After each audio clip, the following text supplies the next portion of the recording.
So now we're going to be doing some technical analysis on Chainlink. I'm going to hand it over to Crypto Papi and let's see how it's doing. So I thought it was a little bit longer since I've done technical analysis on Chainlink, but we have Chainlink paired with the US dollar. Weekly time frame data is coming in from Coinbase. Excuse me, here go the hiccups again. We have our yellow Fibonacci from swing high on May 10th, 2021 to swing low, which looks like here on May 29th, 2023. We have it extended out. We also have some red boxes just as wicks need to be filled. From here, November 8th, 2021, and then this red wick here from January 10th, 2022. And those two are just extended out. And again, those are just the wicks. So you can see here the Fibonacci, we've bounced around in it. We've come back down from the 1 movement to the 236, back up to the 618.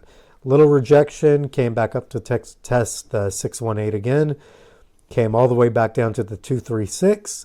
Made about a 50% movement to the 618 before absolutely getting wrecked and coming down to make our zero movement. We went sideways for quite some time, just about a year, slightly over a year, before we came up to test the 236 as resistance. We got slapped down multiple times, but the more times it's retested, the weaker it gets, so they say.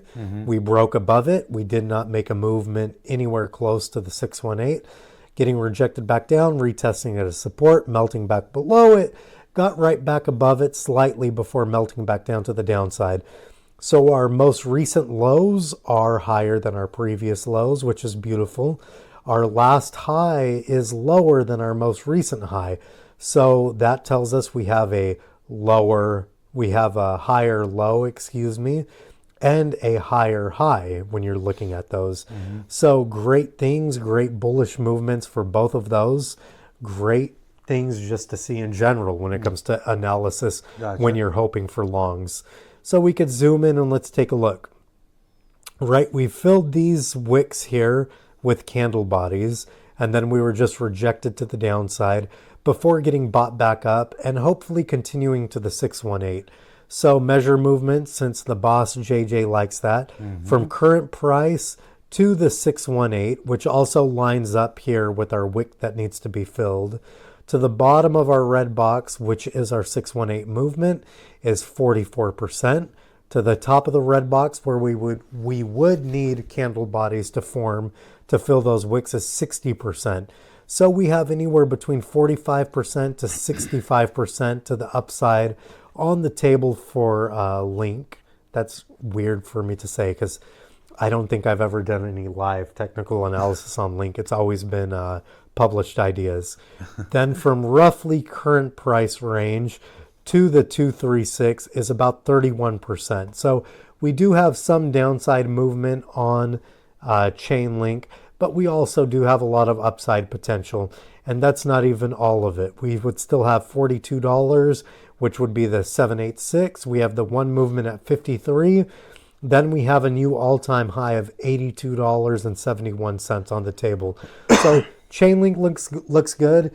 Let's continue this bullish movement to the upside, and let's see those new all-time highs created on Chainlink. So Chainlink, if you're in it, it's looking good. You just gotta hold a little bit more. And remember, always keep in mind market conditions. If we were in a bear market at this moment, then you would definitely think, okay, it's probably gonna keep going down to the downside. And we would be looking for downside targets opposed to upside targets. Yes. If we were in the bear market doing technical analysis, we would be looking, okay, how far down can it go? And if it's still going down, okay, let's look at the next level, right? But the same goes when it's the bull market. So now, how high up can it go now? And as you saw, there's some potential for the upside. So just wait it out. You know, that's the biggest killer of people's investments in crypto is that the time. Can you wait a little longer for those moves to come in or not? Do you really need the money right now? Are you in a financial hardship where you need to take your profits out? And things happen in life where you might need some money. It's always okay. Don't feel bad that you need to take your money out of crypto because you need to cover bills. That's always okay. Crypto's still such a new financial tool that there's gonna be a risk to it. So if you need the money, pull it out. If you don't need the money, you stay there and wait it out. There's a lot of potential still on the table. I think we mentioned before in the last show a few times where that once Trump takes office, that's gonna be the next set off moment for crypto, because when he got elected, everything started going up. Right. Price, everything. It was amazing to see that. It was True. It was beautiful.